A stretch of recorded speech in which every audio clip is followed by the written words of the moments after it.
Hey, what's up? This is Kevin from Kevin's Barbecue Joints, and this one's fantastic. It's with Chef Aaron Robbins from Boneyard Bistro in Sherman Oaks, California. I've wanted to talk to him for a long time, and as things go, this seemed to be the perfect time to talk to him. One reason why I think this is an important interview is because he's been around for 17 years. His restaurant, Boneyard Bistro, has been around for 17 years.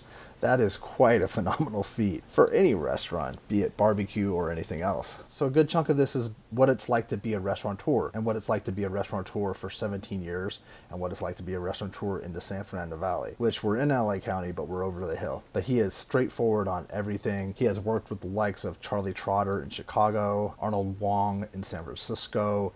He is a chef, but he also has a passion of barbecue, which has been with him since he was 12 years old. So I'm not going to get too into this because there's so much to break down within the interview. One really cool thing is he's always had a J&R smoker in there, but now he has a pit from Titus Smokers in Hemet, California. It's a 500 gallon. It's beautiful. I'll put pictures in the montage, so if you're listening to this on the podcast, you could take a look at either my website, the blog post, or the montage and see it. It's gorgeous. Or at Boneyard Bistro on Instagram. But I think it's really cool, and it's cool because I have this master list of 80 custom pit builders across the United States, and he used it. He didn't reach out to me and then use it. He actually used it on his own, which is awesome, and I'll put a link to that resource. It's growing as I add additional pit builders, but I hope it's a really good tool. A number of people have written me back and said that they've used it to buy their pits. But I can't thank Chef enough for taking the time, being so forthcoming, but also too, he also talks about all the things on the menu. They have a full bar, they're known for their pairings, exceptional food, and it's a cool location. I'll put a link to the map below too. So if you're in the San Fernando Valley or in Los Angeles and you're looking for an additional option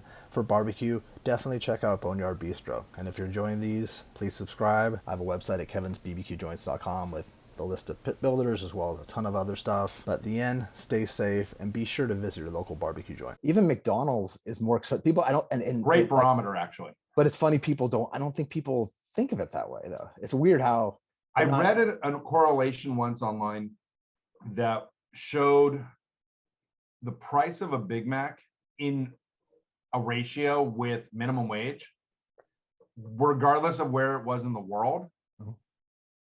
They went like this. They were always in sync with each other. Whatever minimum wage was, basically half of that is the cost of Big Mac. Pretty much close to that. It was a really weird, interesting article. It showed it over time, and it showed it from country to country. So like places that had super high minimum wages, I think it was like in Korea, the minimum wage was like $18-19, and the Big Mac was like 13.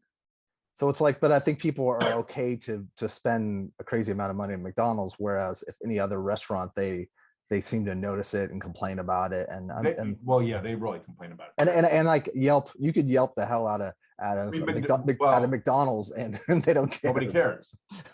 Yeah. Yelp in itself, the whole thing is.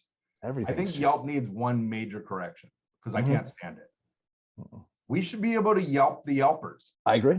I've always thought of like I've always said like separate platform where you rate customers. If Joe C, one of the things okay, Joe C ripped us.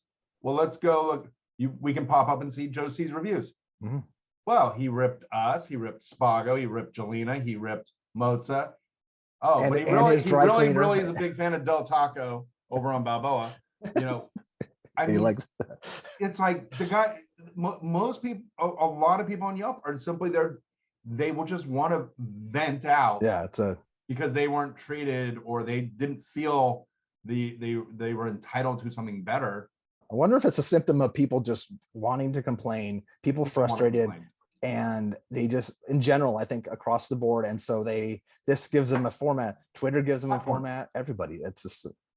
You've had to sit. I mean, we've spent generations where you keep your mouth shut. You don't say what you want to say. Yeah.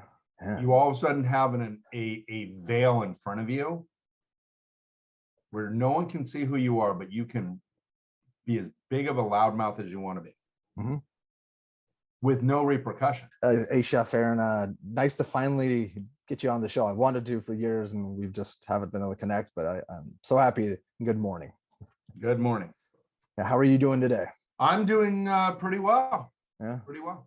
it's an interesting time for the world, but it's also something that I think that a lot of people watching this and listening to this on the podcast side might not know that there's a barbecue restaurant in the Valley, and might not know that you guys exist where they should. And you've been around for what, 15? Is it 15 years or almost 17? 2005 almost we opened. Oh, was it 2005? Okay. Yeah. That's a feat unto itself. And it hasn't been without its trial. We'll get into the journey. But where did journey. We had talked off camera. You were born in the same hospital I was. You were born in Encino. Yep. Yeah. So I was gonna say, how was that? But that's not. You're the first person I've ever met who I actually had. So yeah, you're the very first person too. It's just I'm shocked. Other than my cousin was born. She was born 8 hours before me in the same hospital. So these sisters, kind of wild. These sisters had babies within 8 hours. So we were in the local paper. I don't know what the local paper was, maybe the Daily News at the time. Yeah, all my kids have been born in Tarzana. So my brother was in Tarzana. Tarzana was hopping. Encino was kind of a smaller site. Yeah. Now the Valley's changed a lot since we're close in age, and the Valley has changed extraordinarily. Were you going on a path in food at all? Did you work at restaurants in the Valley when you were? No. I worked in family business and corporate as far as professional cooking. That journey started when I absolutely couldn't stand the corporate game anymore. I was young because grew up in family business, which was international stuff. It just was awful. So was it just a stress, or was it just working with your family, or just like, 'cause it's not easy to work with family? Yeah, combination of all of it. I mean, just it was not an uplifting industry. Working with family is very difficult. I hit an interesting crossroads. So one of my clients that was in the sporting good industry offered me a job at the same day I got accepted into culinary school. Oh, interesting. So it was which road to take. And I got offered like Western Regional Sales Manager. Oh, wow. Major, big 6-figure income. And this was back in the 90s. Or culinary school. And because I'm not the sharpest tack in the box, I went with culinary school. Do you have any idea what happened to the person that accepted that job? I don't know. The company's still around and is, one of the biggest companies in like hockey. So. Oh, okay, interesting. But no, I went down. I decided to go to culinary school. Was it in San Francisco? I started actually at LA Culinary and was there when the U.S. Marshals seized it. Wow, that's gotta be interesting. They said, pack your stuff. Then I quit. I mean, it was like first semester, so I then transferred up to San Francisco. Okay, that's okay. I knew San Francisco. It was interesting to me at the equestrian center and having the U.S. Marshals walk right in. So they walk in and they seized the property. That's wow. Yeah. And that's it'd be embarrassing for somebody or for some of those people. But it's So then did they? Okay, but culinary school. Did you feel then when you were in culinary school, this is for me? This is that life that I like. Yeah, it was a fish to water. I mean, it was like everything clicked, and there were a lot of people. There were all kinds of people in culinary school, I can imagine. From housewives to kids. Kids that parents just don't know what to do with, to guys that had retired and just wanted to pick up something. I will say up in San Francisco, it was California Culinary Academy back then, before it was even Cordon Bleu. There was definitely, everybody got mixed well, but there was like the guys that were going down the professional route just kind of went with each other. And then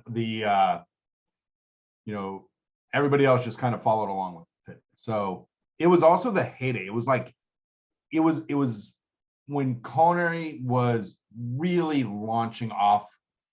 I mean, California was going crazy from, Jeremiah Towers and Alice Waters, and down here, Wolfgang, all this stuff. It was the mid 90s in the Bay Area. You had .com explosion happening. Yeah, it was right.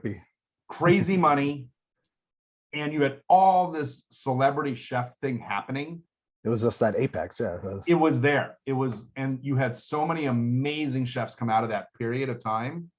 Guys I worked with, I mean, it was like you put yourself in the most intense situations as possible. I mean, I went an apprentice under Charlie Trotter in Chicago.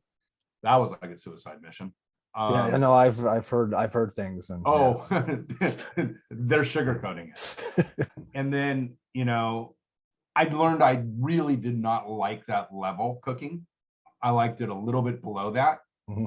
I wanted to have more fun. The intensity, it gets. Yeah, I mean, I've heard stories, you know, from a few places here in LA, and you know, these some of these guys are just over the top intense, and it's like, I'm intense. I mean, people know that. I mean, I have a reputation. I mean, there's a wall of coffins on at the restaurant. People always ask what it's about. It's like,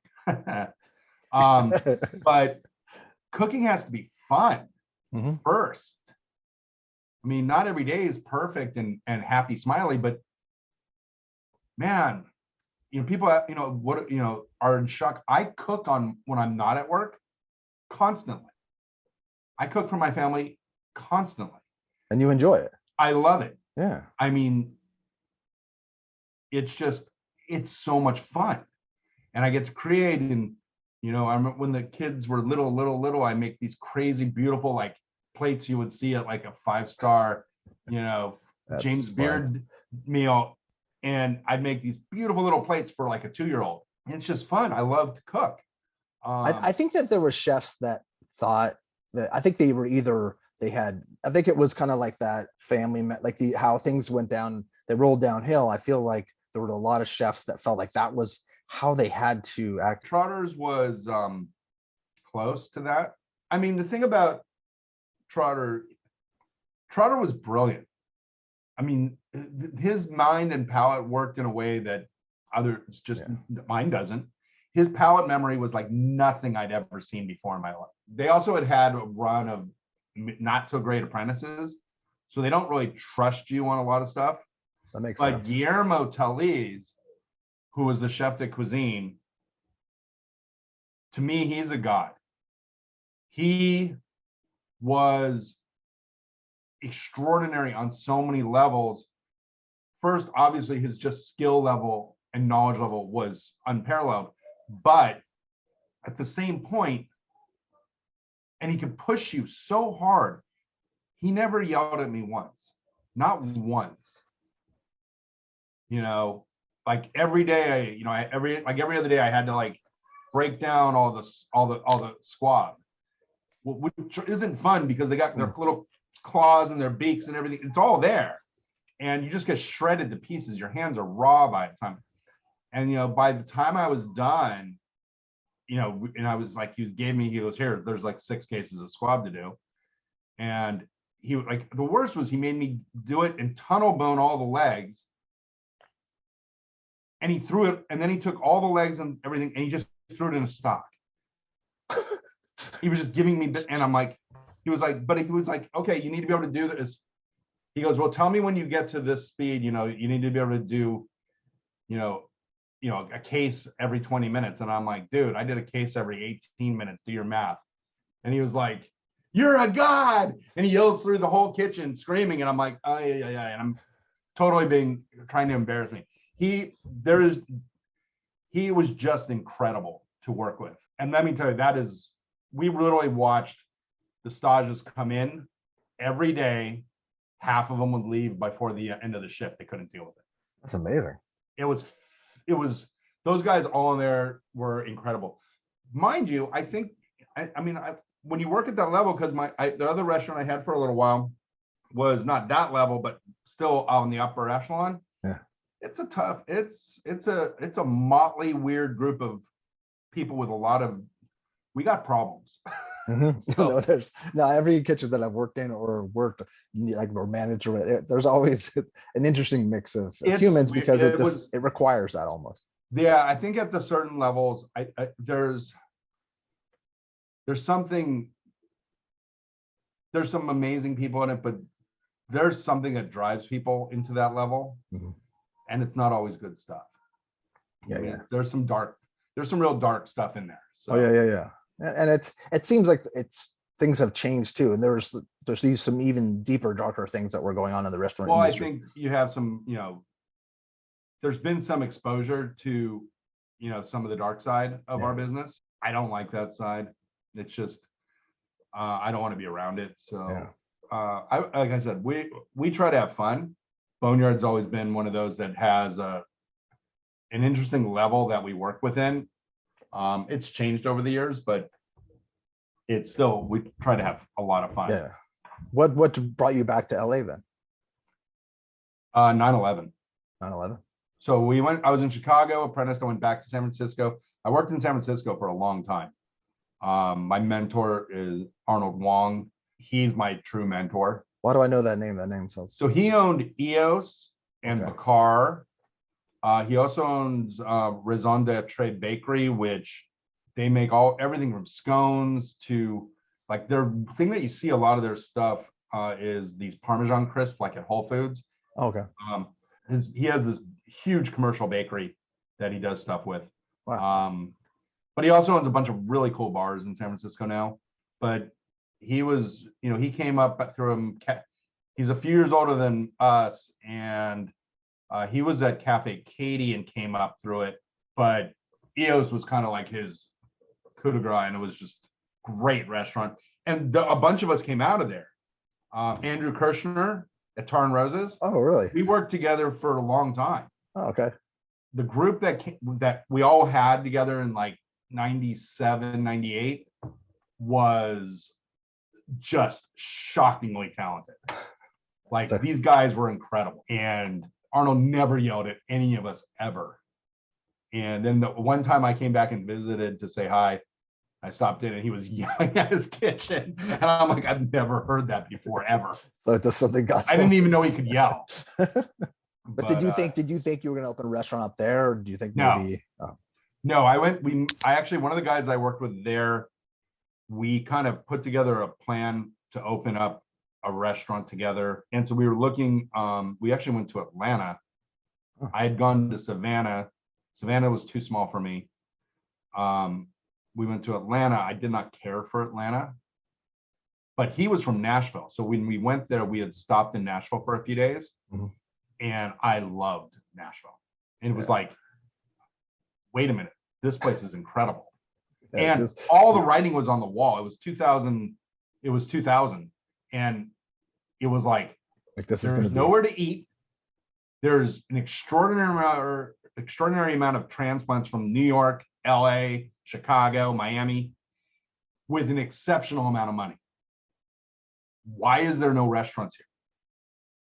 And we were like, okay, let's start putting this together. We started putting it together. We were going to bring more of a California kind of flavor. And we moved there. And what we found is at the time, you couldn't, if it wasn't an existing restaurant, the permitting process was so bad. There was almost no chance of getting a restaurant built unless it was already a restaurant. It was really challenging. So therein lies the problem, probably. Therein lied a big problem. That was a hurdle. But we were trying, and then 9/11 happened. And I just was like, this, he had already kind of, after like the year, he was frustrated, had been kind of going back and forth between Nashville and another city where his girlfriend was. He's actually a big caterer now in Hawaii. And I was like, I need to go back home for a while. I need to read. And you were 30-ish. I had to bring it all back together. And I was like, so I went back to LA, took a break for a little bit, and then we started putting Boneyard together. And was Boneyard, had you had barbecue places that? No, barbecue was my hobby. Okay. Since I was 12. Barbecue was just, I got my first smoker when I was 12. Smoker as in like the bullet? It was a bullet. Charcoal bullet. I had one of those. I saved up my allowance. I went to Home Depot and I got a smoker. My mom would not buy me beef jerky at all. She was like, there's too much salt. There's too much. So she wouldn't do it. I was like, I'm going to make my own, which I did. And then I was like, I got the smoker. I made beef jerky. It's killer. what else can I do? Then I stuck a turkey in there, and then I stuck some ribs in there. All of a sudden, it was like, oh, we're eating Aaron's Vegan Barbecue. So, mind you, we were already a big grill household. It's like we spent all our summers up in Pismo Beach. So, oh wow, okay, that's where the Central Coast barbecue that I do came in. Is I grew up eating at Jocko's, and I love Jocko's. That's such a hole in the wall. It is. It actually it isn't, but it is. Yeah. I'll put a link to Jocko's below for people if they're hitching post. Yeah.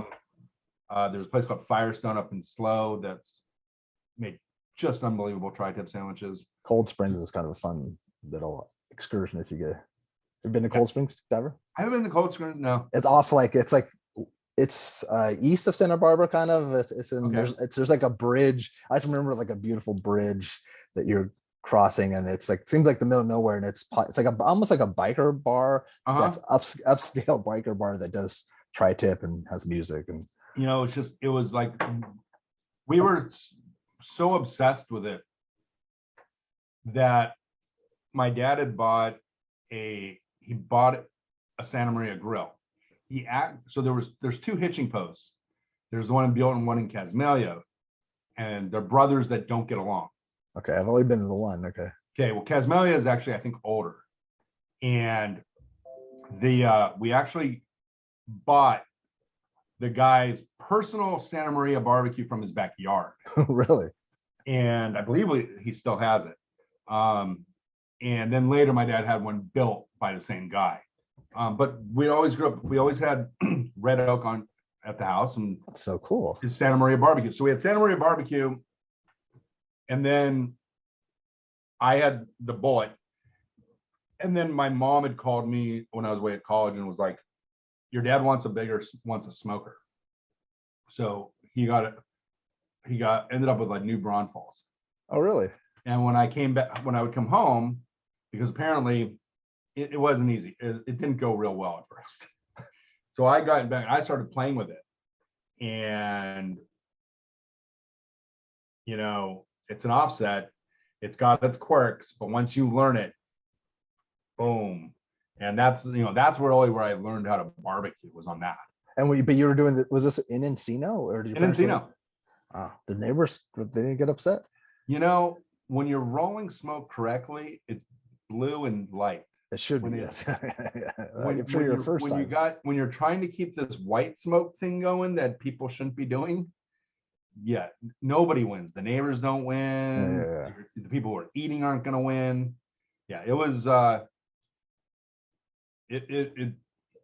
once it was a learning experience, and but that's what I learned on. I used it for years. So how did you find then the location? And was it going to be called Boneyard Bistro to begin with? And was that the concept? So we had a building. We had a building, and my brother was in it, put a shoe store in there. The other unit had a restaurant. So my brother was up and running. We started putting the Boneyard concept together, putting it all down on paper, getting all our ducks in a row, and then took over the restaurant space. Okay. So that shoe store was your brother's? The shoe store was my brother. I didn't know that. The shoe store was my brother. I remember always like you'd leave, you'd have a couple drinks, you'd look in the window of the shoe store. It was something that I remember. They were next door, and the dividing wall, and we built the restaurant. And it was with the Boneyard concept, it was tough because my dad's a barbecue guy. My mom was more into the finer dining. We had both influences. I went to culinary school. I worked high-end restaurants for years. My background was fusion, which is not a dirty word. And the two, and so my idea was, let's do both, and we'll let the customers decide which way they want the restaurant to go. They want more barbecue? Do they want more of the more bistro-y tricker food? So when we opened, we had this dual concept in a 40-seat restaurant, and no one had ever seen anything like it. I had never. Weird thing. The barbecue was accurate. It was correct. Mm-hmm. We opened. We had that big J&R 250 in the back, but you could also get venison and foie gras. Yeah, I know. Which was, and what, did you have the full liquor license at the time too? No, we just had beer and wine. Okay. And we were wine focused, actually. You could have your ribs on nice china. You could have your ribs, pulled pork sandwich on a nice plate with a nice glass of wine. It was just this different thought process. My attitude was, they've been serving, White House barbecues for 100 years. Why not? But the customer we would see it lean one way or the other way. And what we found out is they wanted both.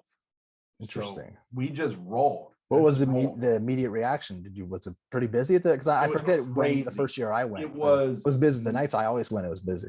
It was nuts. We had one of the longest honeymoon periods anybody had ever seen. We had press. The press was fighting to be first. It was wild. Irene from the Times loved us. She had a couple quirks, which I just went, like, she was mad the collard greens weren't bright green.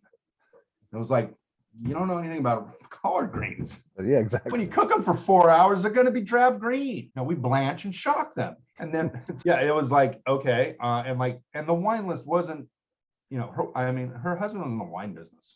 Yeah. Like, come on. You also have to be smart about your wine list. That's something that you do. Yeah. And it's like, we're Zen focused. I mean, that works with barbecue. Zen, petite, cab is not barbecue's friend typically. And that was especially like the heavy California style that was at the time. The big giant jammy fruit bombs. Yeah. I mean, I like them, but I mean, my palate moved around. Mm-hmm. My palate has evolved from food to wine to beer. When I started in the beer game and started drinking craft beer, it was very much about Belgian style, big malty, quads and double, doubles and things like that. Hoppy was not something I liked. Fast forward several years and tasting a lot of beer, the palate shifts and changes. Mm-hmm. And, this is bitter in a good way. Yeah. So, it just took a little while to develop the palate for it and see where it came into play. With big spicy notes, it works great. But it also, people aren't aware. When you first taste an IPA and it's like, whoa, that's really busy, or really not busy, really bitter. But then like a minute or two later, you're drinking some more and it's like, oh, it's not, it changes. It's because the hops actually kind of do a little paralysis on your taste buds. Yeah. Kind of deadens them out. Mm-hmm. So there's actually a chemical reaction happening. Yeah, I think there's some stuff that's over the top. My palate kind of went from one extreme to the other and then kind of finds its spot kind of in the middle. Isn't that interesting how that happens? Why we've been around as long as we have is, well, I'll swing to the fences on both sides. I still know where the path is and I like the path. I just don't like to necessarily be in the middle of the path. So that way with wine, it's that way with beer, definitely that way with food. So at the beginning, did you have all those proteins? We had tri-tip beef ribs, brisket, pulled pork, baby back ribs. I don't remember if we had saints right off the bat. We had sausage. We had the main ones heavily. Brisket and tri-tip chicken, baby backs, sausage, and pulled pork. It's interesting too, because it was unique to be in a quote unquote fine dining setting, having a 4-meat plate, like a 3-meat plate with collards and it was weird, but so great.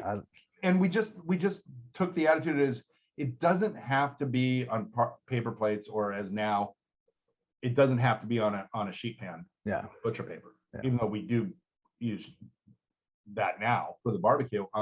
It just was and we made, when we plated, we were fanning stuff out, and it's because all I knew was high-end plating. Mm-hmm. So putting stuff, just slapping it on a plate there was no love there.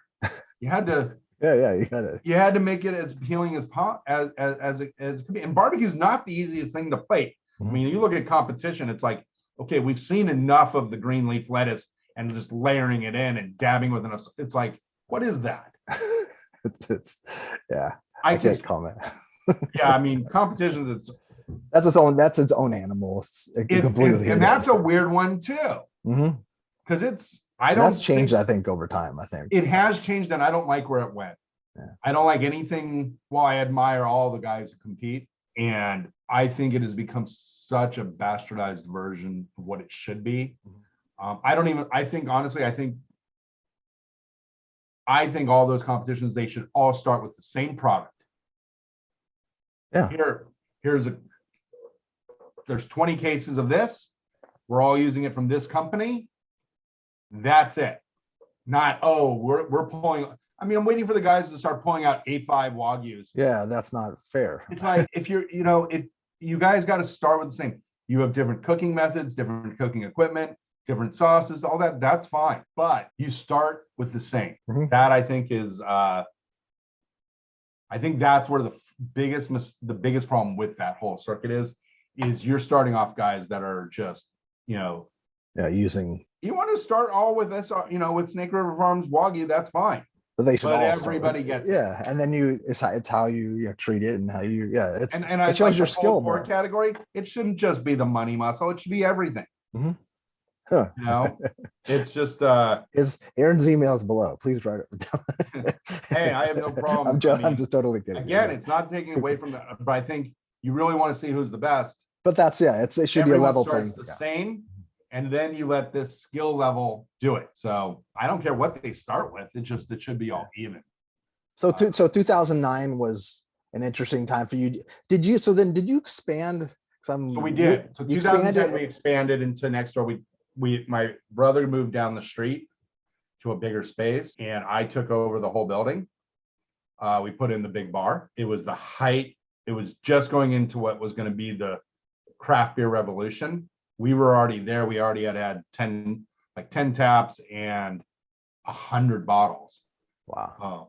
And I was like, I don't want all these bottles. Let's move into draft. So we built a 42 tap draft system. And the goal was beer and whiskey. We had a hold up with the getting our liquor license, the zoning part through. So that dragged a little bit. But the beer was flowing because that part was through, and we had 42 handles. I mean, it was nuts. That's nuts. That is nuts. With Boneyard's attitude was go big or go home. Just we kind of take everything to an extreme level. There's some downsides to doing that.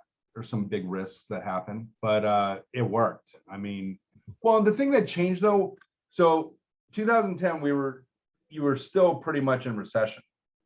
Mm-hmm. So when the 2008 recession hit, Boneyard had a big evolution. So some of the finer dining stuff backed down, the wines pulled back, and craft beer really, I think the 2008 recession really drove craft beer. Interesting. Because you had a lot of really refined palates who were drinking wine, who were like, I'm not dropping $100, $200 on a bottle of wine all the time, but they'll drop $30 on a killer bottle of beer. Yeah. So you had this morph that happened.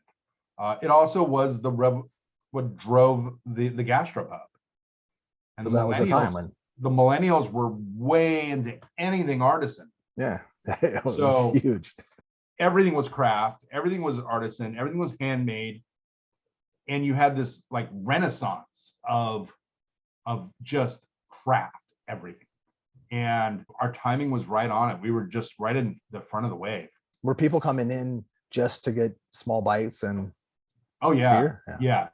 I mean, I think we were definitely one of the ones that just busted the door open for everybody. Local Peasant came shortly after that. Yeah, I was going to say that seems like around the same time. Yeah. They were just exactly. They're one in the Sherman. Was it Sherman Oaks? We had the right guy doing it all. So and the area that you're in, for people that are listening that aren't from the San Fernando Valley, the area that you're in, there's a lot of residential just behind you and across the street. Like Sherman Oaks. Yeah, Sherman Oaks City. You have it's a big mix of apartments and expensive homes. Mm-hmm. So you have a good economic factor of people who have means. Mm-hmm. You also had a high level of professionals. A lot of people work in the television and film industry. Tons. It's not an area that is very depressed or doesn't have money. A little bit of money to burn. And people are going over the hill for work and then they're coming home, but they don't want to. A lot of people Once they're don't home, they leave the don't go back valley. out. They don't go They don't back. want to go. No, Yeah. no. So it provides an environment that can do it. I mean, obviously, if you're on the other side of the hill in the city side, you know, if you're in the right area, you know, certain areas, you can obviously produce the same mix. Yeah. But even more, even bigger, more intense. Downtown kind of took off also, but that that was a little later. A little later. Yeah. And that area, I think this economic situation we're in, I think slowed downtown a lot. Mm-hmm. It seemed like it was ready to take off. And it was taking off, man. It was like, if you were at the right time downtown, it was crazy. Exactly. I don't really enjoy going downtown, so it wasn't really on my radar. Yeah. And for a while, I don't think people even knew that you wouldn't go downtown. Like when we were younger, you wouldn't go to downtown. No, that was not a safe place. No, not ever. And it's evolving and changing, but it's still kind of sketchy at places. I mean, I'll see the weirdest stuff. I'm hoping to see LA make some major improvements. Yeah, there's a lot because that's a whole nother show. Exactly. That's not barbecue related. It's just LA is the social economic. It's a bit of a train wreck right now. Yeah. I had completely forgotten. I apologize. That you had another location. Do you want to talk about that real quick before? We you know, it was one of those where, you know, the guy who was my general manager, Rory, who we'd been listening to the customers talking about how they wanted high end in the valley. We had been looking for a second Boneyard location, and it just wasn't materializing well. To do what Boneyard takes a certain amount of space, which we don't even have. At the same point, there's a lot of factors that go into the thought process for Boneyard. Also, especially equipment requirements, you know, that are really challenging. Mm-hmm. And we're kind of on different pages on it. I think I like the at this point, especially in my life, I prefer the more family-oriented environments. It's fun and frustrating to, you know, when you see like the night spots jamming all night, and it's like, you know, they put out garbage or whatever, and it's like people are there. Yeah. You know, oh yeah, they got all these great food. Yeah, it came out of a box. You know, it's frustrating on that point. Mm-hmm. But, you know, I'm not a spring chicken anymore. I can't. I mean, I don't want to necessarily be at work until 1 a.m. Yeah. A little bit different thing. I'm more one that would lean a little more suburban, I think. But we did talk about it, but we really had a hard time finding. We looked at a bunch of locations that were actually pretty interesting, exceptional amount of money to build, just not really finding what we wanted. Yeah. So we had built this other concept, and it was higher end, much higher end. And on paper, everything about this worked. It really did. It was probably we overestimated the neighborhood a little bit. I don't think they were quite ready for us. And where was this? It was just down the street. Okay. It was just down the street. So it was close to Boneyard, which was nice for us to be able to control. But the valley, it was like I hear it every single week. People come up to me and are like, God, we missed that restaurant. And then they all say the same thing right afterwards. They go, we didn't go enough, did we? I'm like, nope. And I wasn't living in the valley. It was one of those where you would go, if we were in Brentwood, there's no doubt in anybody's mind we would have just cleaned up. Yeah. But the valley it was like, it's a finicky place. They wanted it. They didn't want the price tag of it. And it was, you know, it was a really nice night out. I think they're ready for it now. I think we broke that ceiling. But then it was just that was a hard animal to control. Think about it now, like with you bringing that up, the valley doesn't have a lot of high end, right? Like Brandywine. We've always had a couple. I mean, my hero in LA is in the valley. Mistral is it. I mean, Henry has been doing it. Henry and Raoul have been doing this for like 30 plus years. He is a restaurateur's restaurateur. He is amazing. And I do my best to emulate what he has done. Mind you, where he does French, we do barbecue. Yeah. But he is such a mensch. I mean, he is just extraordinary. That was always the place people went for like special. It was a very special occasion. And the valley's always had a few. I mean, I grew up, we went We had Mon Grenier, which was my first introduction into fine dining. And I was literally like floored by it. We had a place called Tracton. Yeah. That name is so familiar. Yeah. It's now a Mercedes dealership. Of course. It was Chevy's for a while. Tracton's was a steakhouse. It was like known for its big steaks and its 3-pound lobster tails. Okay. They had Australian tails. And it was, I grew up right up the street from it. It was like the fancy restaurant in the Valley. You had Monty's, and I still go to Monty's in Woodland Hills. That's really close to where I am. Yeah. That's become like a different scene at night. It's like in my head, it's like the divorced. I'm divorced. I'm not, like Cougarville. It's kind of like, it's an interesting, like, it is. My parents would go. My parents would go a lot because it was so. Yeah. It was like casual fine dining. If that. It was casual fine dining, and you like what you know and what you've had for a long time. I honestly, I think our high-end restaurant, that was a bit of our miss. Was, again, everything was so artisan, so and a lot of our clientele that would be comfortable spending that kind of money, you know what? She wants her Grey Goose on the rocks. He wants his Johnny Walker Black, and you're not going to get him to change. Yeah. Not until they trust you enough, and then they may have it once, but then they're going to go right back to what they want. Mm-hmm. And we misread that card. Was it called Boneyard? Was it called Boneyard Bistro? Soka. Okay. Oh, so Soka. Okay, I was thinking Soka was something else, but okay. That's what Sherman Oaks, California. Gotcha. And it was gorgeous. The restaurant was gorgeous. It was just when we got an offer to someone wanted to buy it. At that point, I was made sense.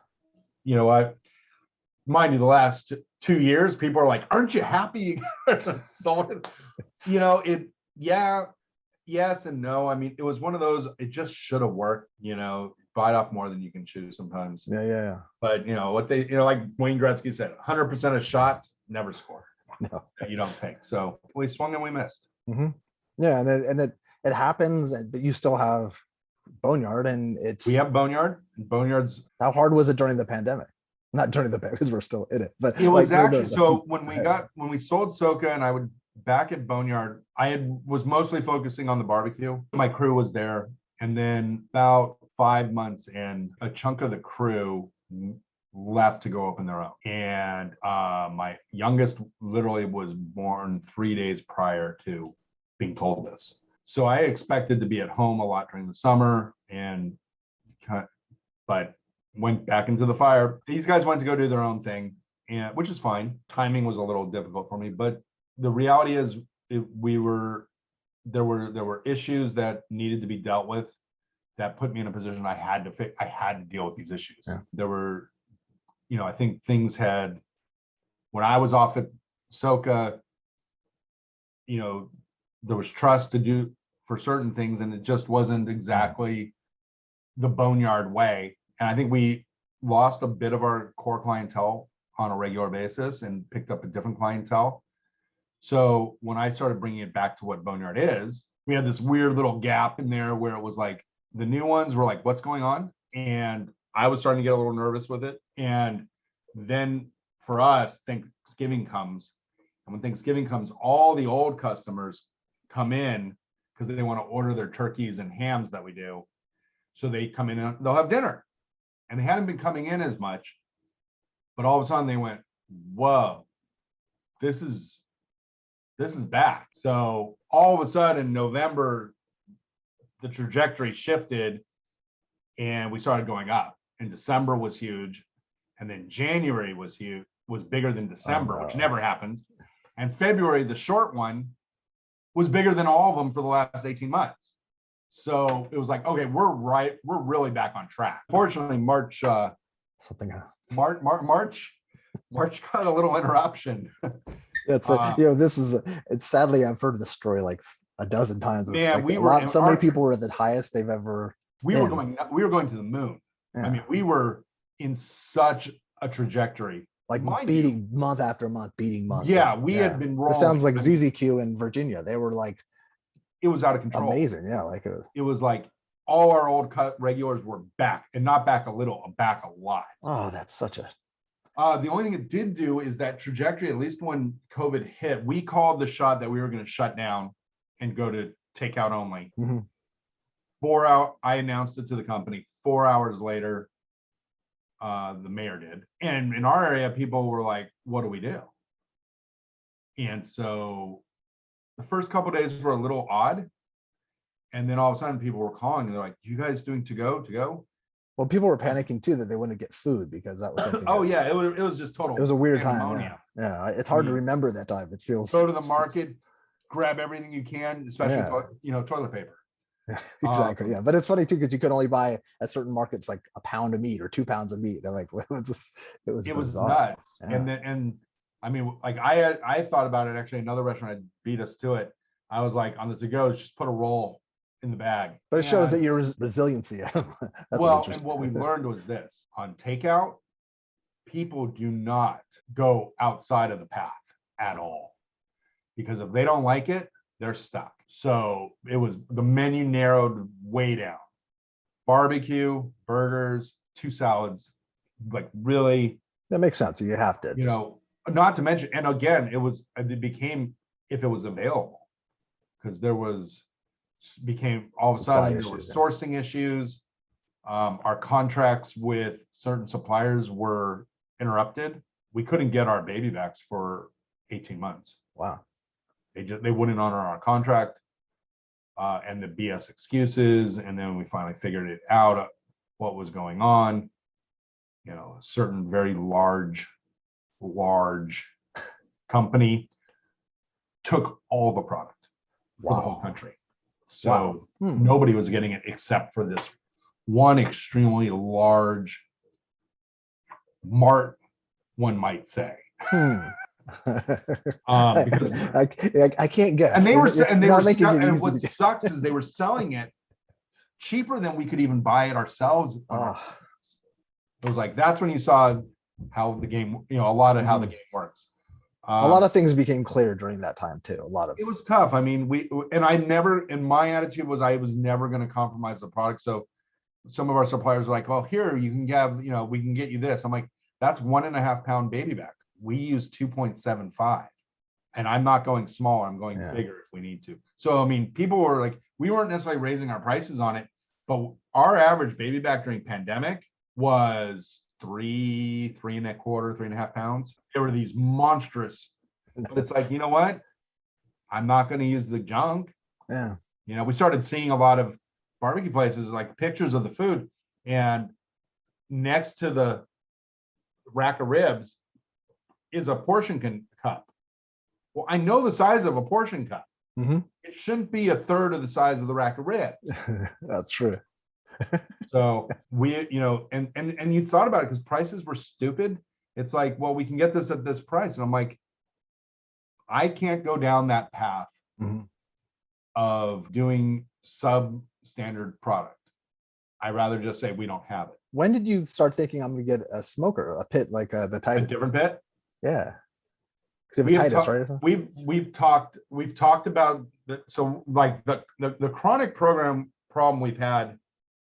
So when we were small, before we took over, we built our kitchen. We brought in this big J&R 250, and it is the Rolls Royce of those kind of pits. And like the Rolls Royce of pits, they occasionally have their problems. Myself and a few other guys know how to work on these. One of the problems with J&R doesn't have a fleet of people out there that know how to work on any. One guy I know in Texas is like, yeah, no problem. I'll work on it. Just fly me out on my dime. It's like, it's just, so I know how to work on them. But when, they like to act up at the worst possible times. Of course.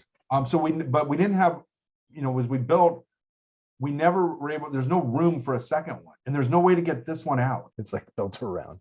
We built around it. We can't get another one in, and we can't get this one out. And it's still in great shape. It just, it's a workhorse. So we've talked about bringing in like a little red, and I'm not going to bring in some of these other companies because the barbecue is so dramatically different. I think it's just, every pit has its things. J&Rs have a certain quality to them. Southern Prides have a different quality to them. All hickories are different, but there's always been what happens when it goes down. Well, we need an insurance program, and we've talked about it, what to do with it. And one of the things that LA's always been difficult with these. Yeah. The offsets, yeah. We're not sure why, because I went through the code book. I can't find anything in it that says there's a problem here. Now, I think there's been some, like, if I recall, pearls, it wasn't a problem with the pit. It was the environment was the issue. And Santa Monica is different because I know AGL had it and they had flack. But like Swinging Door has 3 of them sitting outside for the last 12 years. Yeah, forever. And case in point, who my hats are off to, Moo's Craft Barbecue is extraordinarily good. Like shocking. Like I sat there, just went, son of a bitch. It's like they cracked the code. Well, they did, but it was like, this isn't a fair fight. No, because they're using offsets and it's amazing, but it's not a fair fight.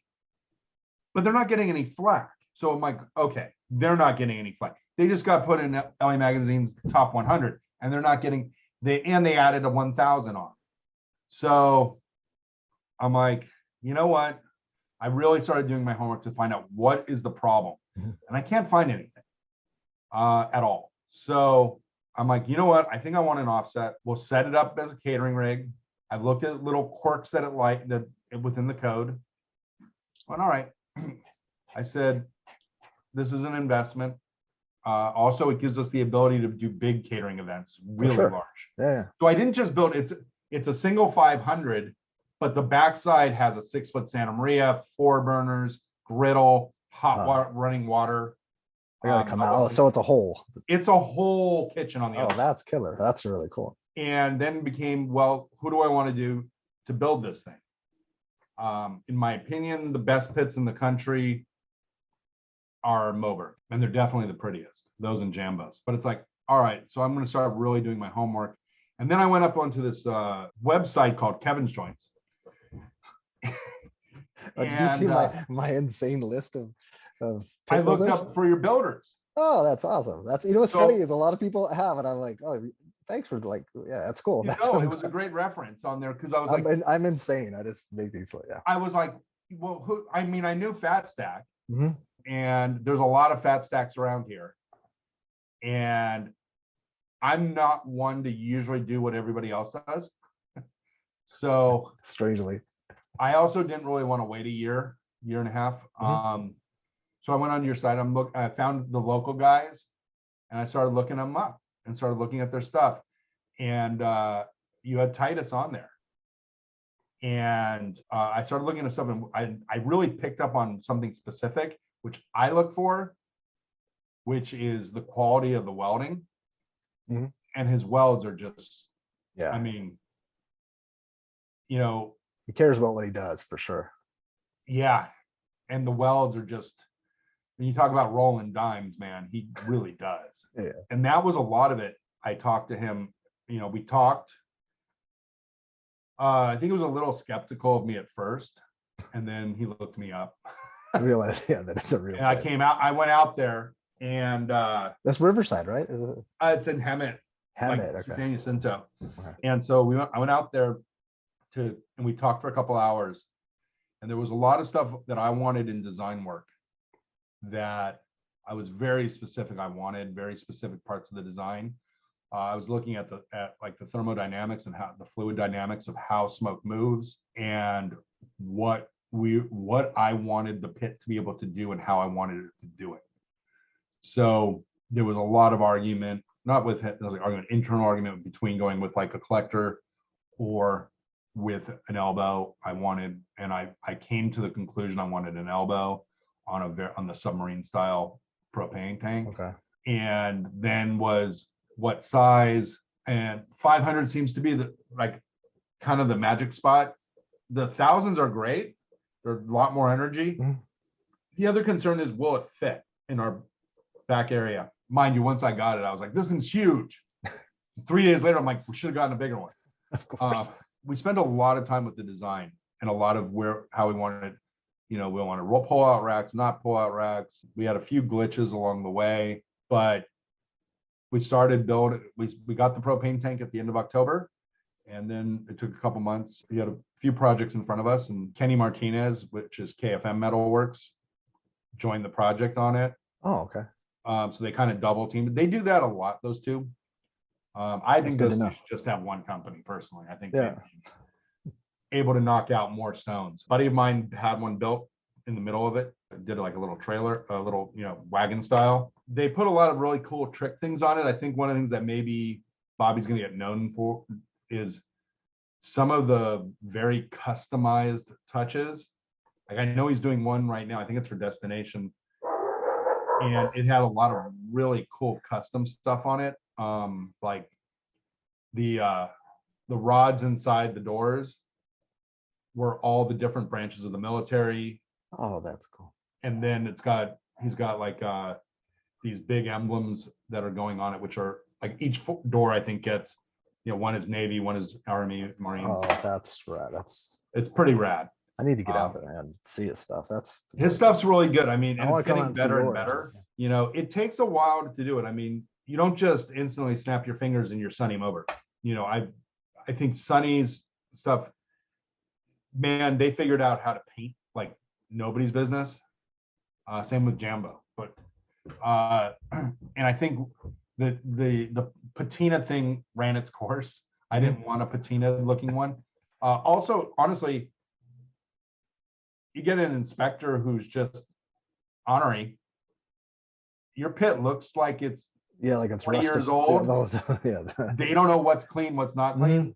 It's just not going to help your argument. That makes sense. That's an interesting aspect. I didn't think about that. I mean, I understand you've been smoking on this for 20 years. Yeah, no. I also am one of those, though. I am OCD on clean. So I do not subscribe to the school of don't clean a pit. Yeah. I am not a follower of that at all in the slightest. No, that's the biggest mistake I think people make. I think it's disgusting. Yeah, for a lot of reasons, yes. The pit needs to be immaculate. Mm-hmm. It's just, I just don't get that one at all. Not to mention potential fire hazards but it's just disgusting. Yeah. You want to see something really gross? Have someone go open their green egg that they haven't used in 3 months. No. Any moisture in there, forget it. Mm-hmm. So one of the things nice about these offsets, which I don't understand why they get the fleck, they are so much easier to clean. God, they're easy to clean. My one at home is not as easy, just because it has like moving parts and it's just difficult. Cooks great, amazing. It's so much work to clean. I just want to use it. I'm going to probably have Bobby build me another one. But yeah, cleanliness is key to the whole thing. So are you cooking on that daily or just like a weekend day? Is that kind of we're doing it? So we got it. The plan right now is to kind of do last weekend of the month kind of special, Okay. I wouldn't mind seeing it get used more and more. And then for big events. Okay. But it cooks amazing. I mean, it actually beyond my expectation. That's so great. The drawn, it's incredible. We're even using nothing but post oak on it as well. Not cheap, but no, it's not cheap now. And it's a little green, but we have the ability to hold a fair amount. So is it sitting in the patio area? The back? It's in our patio. So we rebuilt the entire patio. Okay. Yeah, you got a front row seat of it. We're mostly doing when we run it, we'll run typically things like the dino ribs. Obviously, we'll run the brisket. The briskets, I've never produced brisket like I'd have off of that. Oh, right off the bat. I mean, I ran it like a week and a half ago. Literally, all 6 thermometers were within 5 degrees of each other. The St. Louis ribs, because we normally do Texas style inside, come out even a little better. We've been doing our own sausages in there. We've kind of developed our own 3 chili and cheese sausage instead of just like jalapeno. Yeah. It's a little more complex, but we're able to do cold. So I actually was able to cold smoke in there too. Really?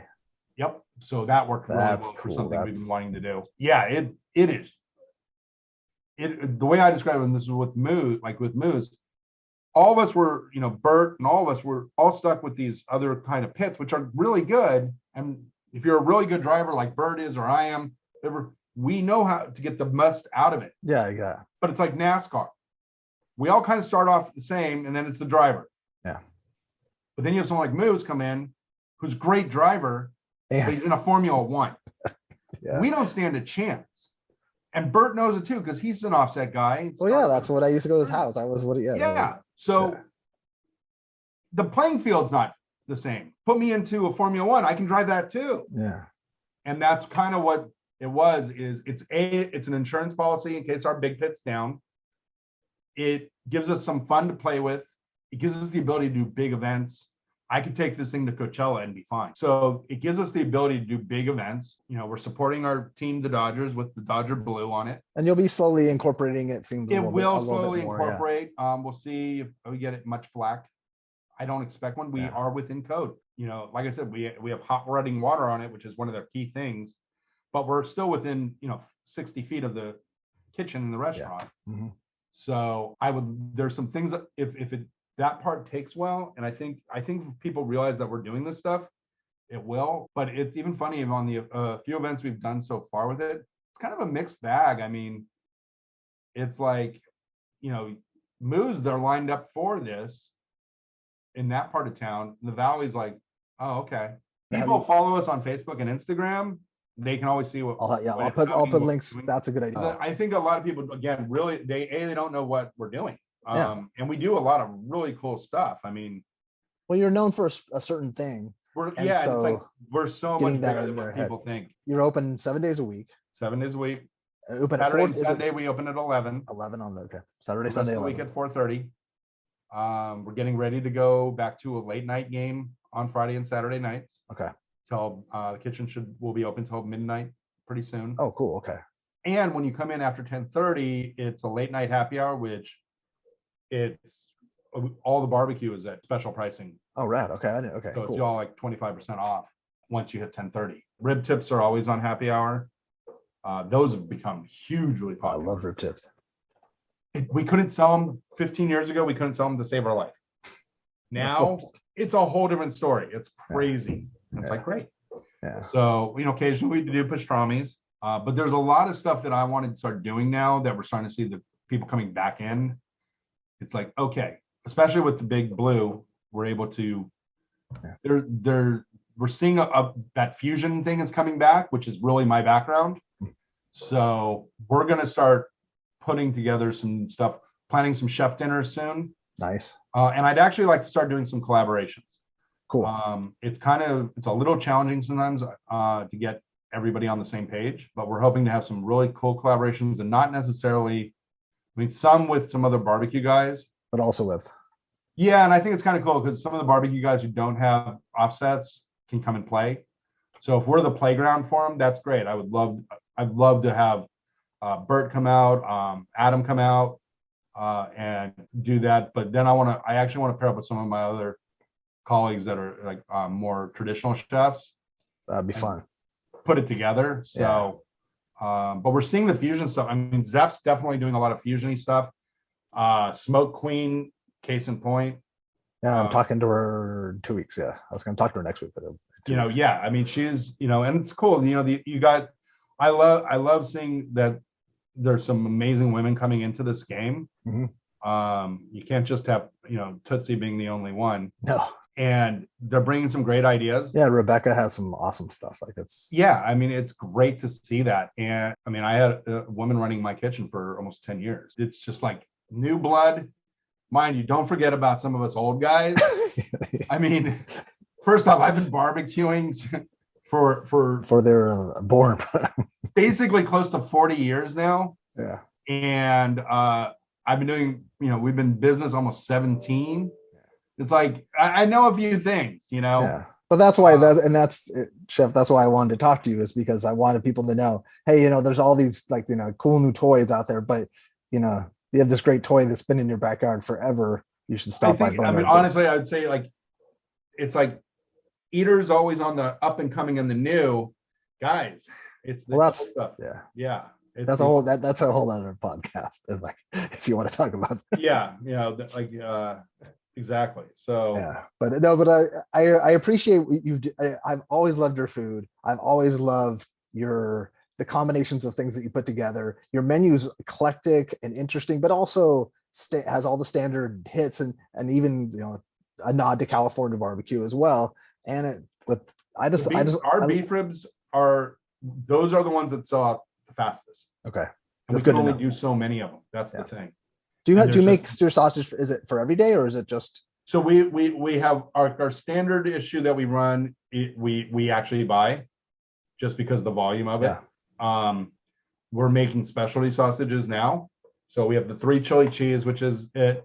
We did an exceptionally spicy one 2 weeks ago, like blisteringly hot, without ghost, but it was blisteringly hot. And actually, I'm working on some house-made hot dogs and doing a special hot dog day.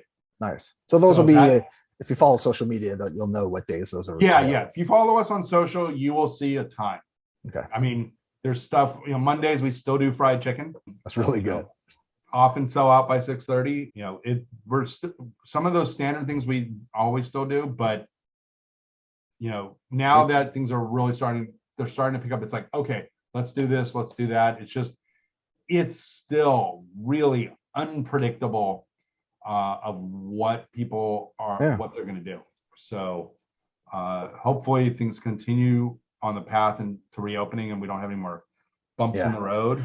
Yeah, we miss it. And I cook because I like people and I want to. Yeah, and that's why I love restaurants. I love going out. It's not just the food. It's the food's important, but it's also just what we do. We need and people. I think that one of the things that, like, especially our local clientele, if you get there at 8:30 and we've sold out of something, don't be mad at us. Yeah, that's the game. Yeah. I mean, it's the point. Fresh. You want to have. Exactly. It's like, that's the game, man, is that it runs out. It's part of it. Yeah. It's not a burger. It's not yet. We always have the burgers. We haven't run out of burgers yet. Exactly. Yeah. So they have. Yeah, that's an option. But thank you so much. Yeah. Have a great day. And you too, bud. Take care. Say hi to mom. I will for sure. You take care. All right. Bye. Bring her some barbecue. I need to. Yes.